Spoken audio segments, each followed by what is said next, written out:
Speaking of like desire, we was talking about Napoleon Hill's book. You have to have a burning desire, to be able to achieve your goals, achieve your dreams, and to have a Yeah. vision. So how did because the book Napoleon Hill talks about Think and Grow Rich. It talks about having one focus, burning desire. How do you take that energy that you have and then just like that desire and spread it out all these different ways? Yeah. And you know, getting up at 4 a.m. That so it's two questions in one. And getting up at 4 a.m. every day. That's a lot, man. Yeah. Yeah. Um, you're right. Napoleon Hill talks, and the old language that he uses is you have to put everything back of a goal, meaning everything, you put everything behind that desire. Nothing is going to stop me. And I'm willing to put everything on the line, if that makes sense. All the energy, all my focus, all my everything goes into this target. And that's what I did with business specifically, at the expense of my wife feeling like a single mom some years, at the expense of my health, right? At the expense of whatever. And so I loved how you brought that up, because what we've done inside of Gathering the Kings is I've just elevated the target. It's not just have a big business that pays me millions of dollars. We're going to raise it up a target, or up a level. And then now the target is winning in all areas, or what we call living the exceptional life. And I'm going to put everything back of that goal. And so when I wake up, I'm not just obsessing over business. Yeah, I think about business all the time. I'm not just obsessing over being a good dad today and how I'm going to spend quality time with my kids and build them in these young years, so that they can be everything that God has designed them to be. I'm not just going to think about how beautiful my wife is and how I can support her. Um, I got to think about all of them, because if that's the target now, it's not just the business. The target is living the exceptional life. I'm going to be very intentional about how I spend my thought and how I spend my energy, and then it's got to be focused in those areas. I'm going to give you an example. I had a buddy reach out, and he was like, "Hey man, we should get together." My initial response back to him was, "Yes." His wife and my wife also know each other. I'm like, "Have your wife get with Julie, and the girls will get it scheduled." He's like, "No, no, man, I'm talking about us." I'm like, "I don't. That doesn't happen in my world. It's not that I don't want to hang out with you. It's not that I wouldn't want to have bro time, but when I look at my life, I've got it very clearly defined as what serves me, and I can't think of going and hanging out with him, and he'll want to probably smoke a cigar and go to the casino, which neither of those things I do. And not that either one are bad necessarily. I just don't personally do them. And so for the sake of spending time with him, it's going to cost me what? Probably my energy the next morning, because I'm going to be out too late. I'm going to be doing certain things, which is not a problem, but it doesn't serve me. What does serve me? Oh, okay, got it. Getting up early and working out, eating very specific things, and eating on a schedule. Spending time with my wife, spending time with my kids, spending time with my clients, adding value to other people in a specific way. Now, I could have put that in a category of adding value to him, but the question I'm always asking myself, does this serve me? And if you've clearly defined that burning desire, like we just got to talk about, it's super easy. Does it serve me? Yes or no. If it does, I go all in. If it doesn't, I don't even think about it. Cut. Next decision. Make sense?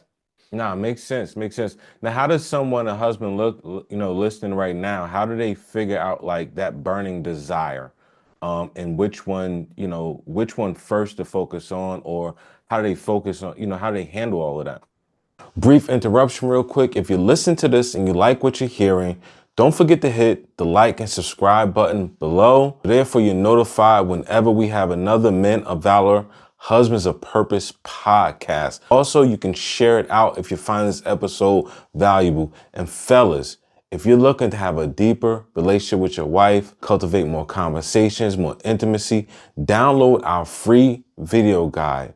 It's in the descriptions below, or you can just go to connectionconversations.com, download our free video guide, and start getting more intimate with your wife and just really build that bond, build that friendship, build that love, go to connectionconversations.com, or you can just click the link in the description. Peace and blessings. Back to the episode. Yeah.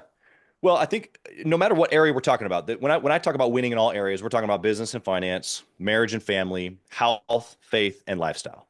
Lifestyle are the things that bring us joy. It's not always the Lambo, is what I tell people.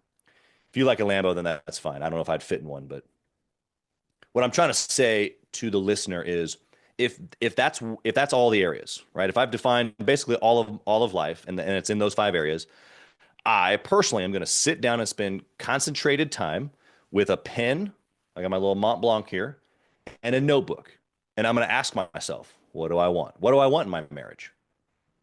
Okay. Well, I want to have more sex. Okay. Why? Why do you want to have more sex? Okay. Well, because I like the way that it feels. Okay. But why? Why is it important that you have pleasure? Well, and specifically, why this pleasure with this person? Eventually I'm gonna why all the way down, because really the why is that I want to have deep connection and intimacy with my wife. And for a man, that's a big part of how we express those things. Okay, fine. What is it going to take to be able to get that? Well, the feminine works a little different. Shocker, right? So how do we work inside the construct of this thing called marriage, where I can truly lead her with the masculine to where she feels safe, secure, provided for, that she can relax, be totally in her feminine, which is probably going to produce more connection for her, which she wants me to lead, and for us to talk and be emotionally connected. And then that's going to eventually lead to intimacy, physical intimacy, which is the connection that I'm looking for.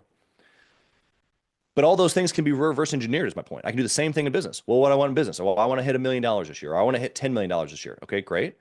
What does that look like for at the end of the year, 10 million? Okay, great. What do we have to hit by Q3, by Q2, by the end of Q1? Okay, great. In order for those markers to be hit, what do we need in the business that we don't have now? Okay, great. These are the indicators along the way. We got to hire this person. We got to, do this campaign. We got to get this amount of leads. Okay, great. In order for those things to happen, what do we got to do? And I'm going to break that all the way down into a weekly checklist of what has to happen this week in order for the indicators to happen, in order to hit my targets and stay on track. You can do it for every single area.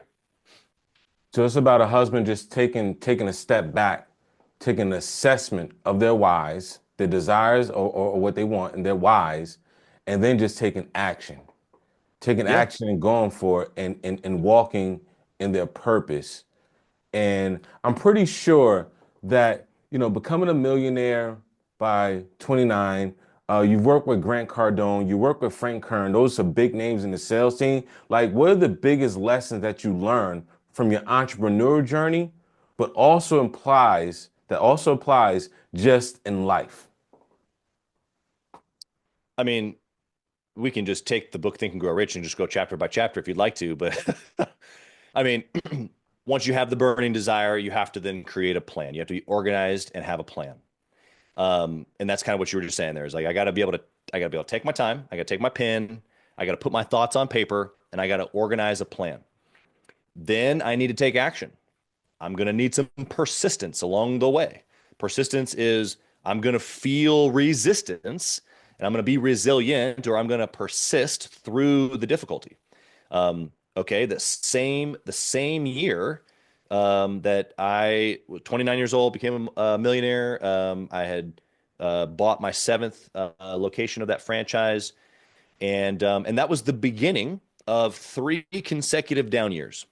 I had just spent 4 years, and every single dollar that I owned, that was, to my name, unto building this business portfolio. I had 7 locations of this franchise in 3 different states, 60, 70 employees.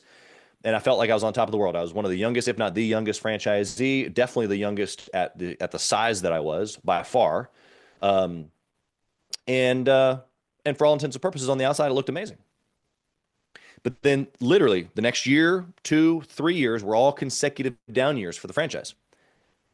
You know what that did for me as an entrepreneur? I felt it. I was I'm pretty. It I was hurt. stressed. It hurt a lot, right? It hurt I'm a pretty sure lot. your wife felt it too.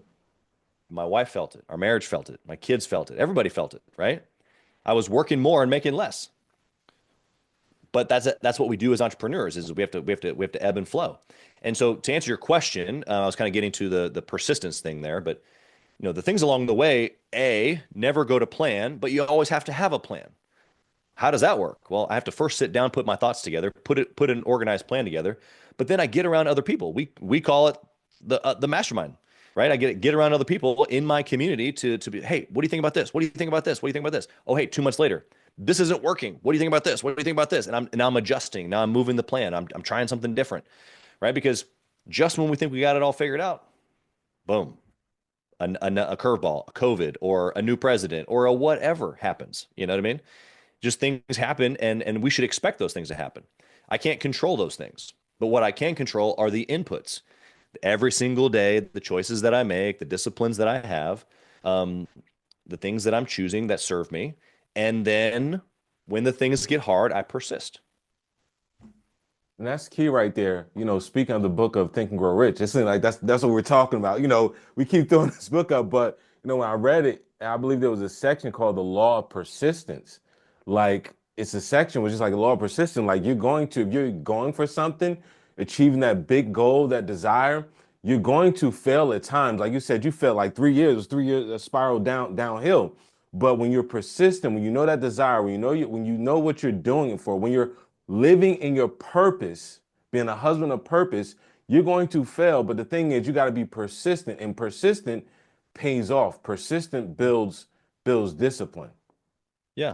Yeah. And I would say, for the husbands that are listening to apply this to, husbandry, if you will, like not every day is a scene from a movie, in your marriage.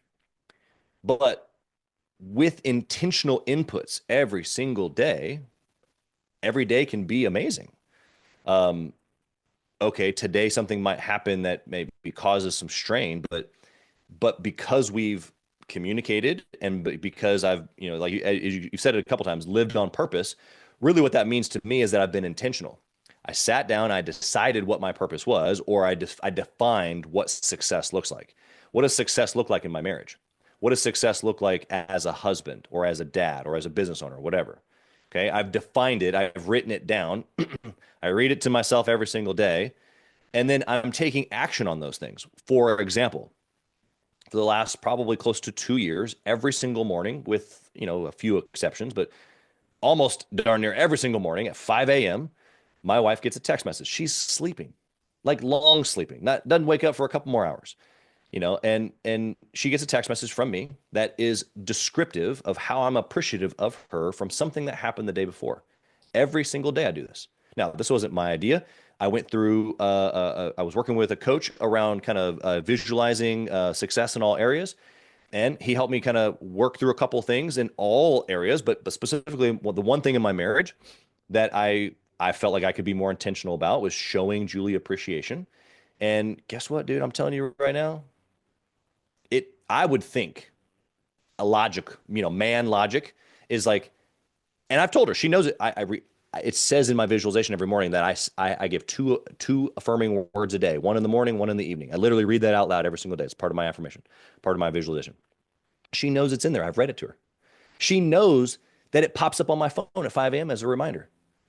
But guess what? She enjoys it every single day because I'm being intentional. I'm not just like, hey, I love you. It's like, no, I sat, I thought about it for 60 seconds. What happened yesterday? What did I appreciate? I send her a message, quick, sometimes longer than others, but she wakes up. That's the first thing that she reads and puts a smile on her face. And guess what that's turned into down the road? Success in our marriage, like in a lot of ways. You know what I mean? No, I love that. I love that idea. And for husbands that's listening, that was a jewel right there. And if you're not married, that's a jewel right there. That's a gem Come right on, there. bro.